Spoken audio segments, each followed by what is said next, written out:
This short video shows how Planning Live can be used to record a scheme of work. Now here we have a user called Felicity, and these are her schemes of work on the left hand side, and one of them here is called the human body, and it's a blank at the moment, so I'm going to fill this in. As you can see, this scheme of work is for AS Biology, Group A, Unit 01, called the human body. The first thing that you would need to do is fill out the dates of the scheme of work to populate the lesson schedule. So the first thing we'll do is choose a start week. So we could say it's going to start on the 13th of November. The number of weeks, 10 weeks. The number of lessons per week, 2.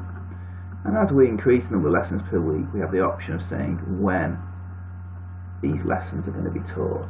So we could have the first lesson of the week being taught from 9 till 10 on a Tuesday, and the second lesson of the week being taught from 10 to 12 on a Wednesday.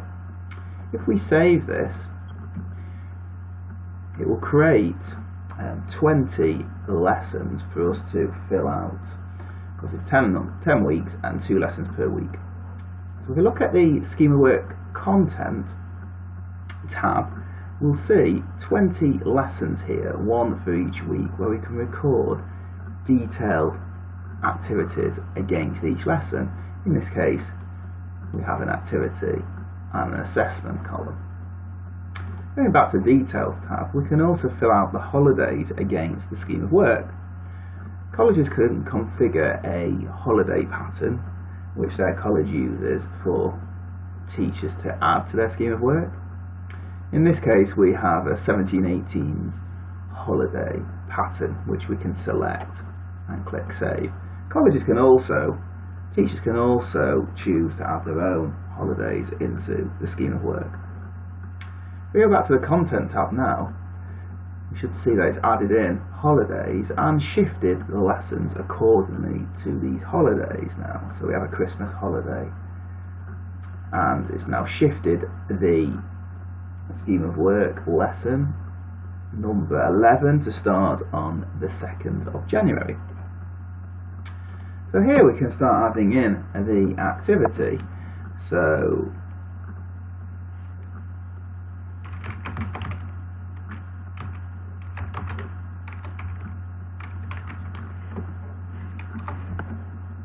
and also the assessment. And we can do this for each of these activities one by one, and then we can save the grid. We can also add documents to each of these lessons by using this document button and simply adding a document.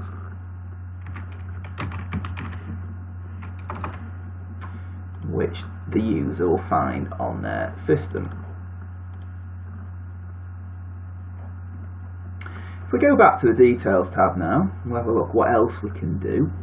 A scheme of work has an owner. The owner is the user who can edit the scheme of work. We also have teachers. The teachers are people that will view the scheme of work in a read-only mode, and these can be added in by clicking the Add button and selecting a member of staff from the list. Multiple members of staff can also be added in. We have validation. The system ships with a validation model whereby validators can be created and then added to the scheme of work. These are people who will check that the scheme of work has been filled in correctly, and then the validation of the schemes of work can be checked on the home page by head of department. So we could say it's going to be validated by Austin Watkins, and now it's ready for validation, and click Save. We can also say the rooms where the lessons will be taught in, and we can add resources to the scheme of work. These can be files,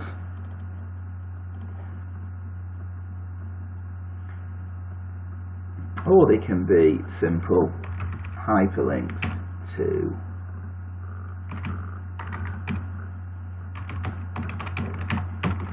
a website, and then these become hyperlinks and the files can be downloaded. If we look to the context tab, we can then put the scheme of work within its broader context. This could involve maybe looking how the teacher will embed British values into the class, how they're going to look at equality and diversity, how they might embed English and maths, or how they might look at differentiation. We might teach a class full of females differently to a class full of males, or maybe they have students with certain learning difficulties which they would want to plan within their scheme of work.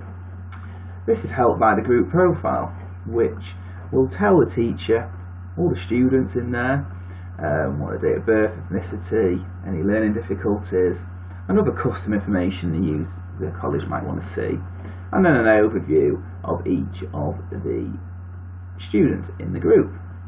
So in this case, all the students, 8 of them, are 16 to 18. You can see information about the enrolments as well, whether they've got GCSE Maths and English, initial assessments in Maths and English, and also information about their course attendance and punctuality so far. If we look further along to the last tab, this allows the teacher to appraise their scheme of work. You might say what went well during the lesson, or how they could improve their schemes of work. Once populated, the scheme of work can be printed. The teacher can decide which sections of the scheme of work they wish to print out, and once happy they can click print, and this will create a PDF document for the user to be able to see and take a document to the lesson themselves.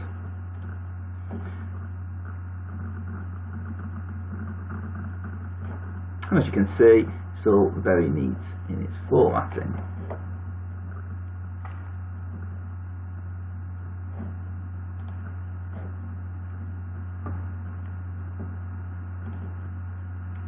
If we go back now to the scheme of work, we can also copy from an existing scheme of work. This allows teachers to easily set up their schemes of work from previous years, or for teachers to use other people's scheme of work as a basis for their own scheme of work.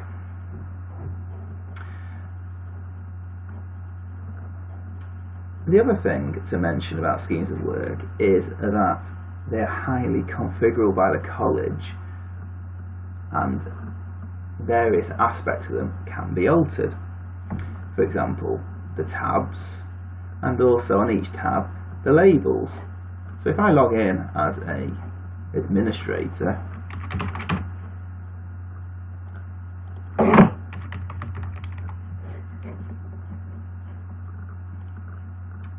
and we look at the templates for schemes of work, we can view a template here,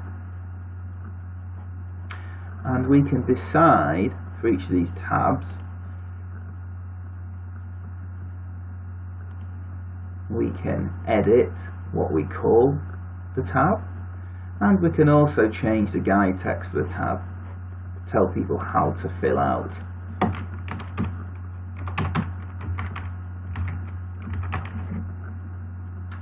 That particular tab, and we can also say whether the tab is visible to different types of users. So we've got some guide text appearing now. If we look at the actual individual labels, we can edit the text again, and also guide text can be applied.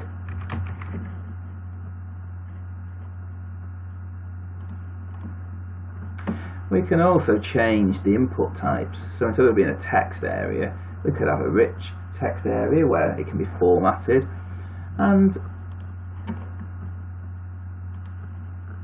we can also choose from a drop down which can be configured in the system, which are a select list of values.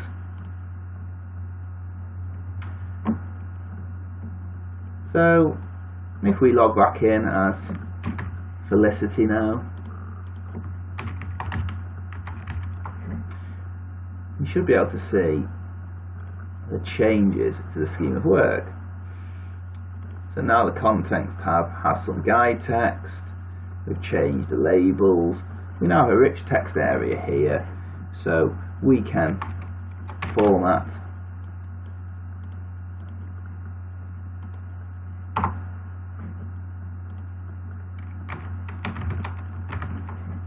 the text as so, and we can now have a drop down list instead of a text box, and we can save that information.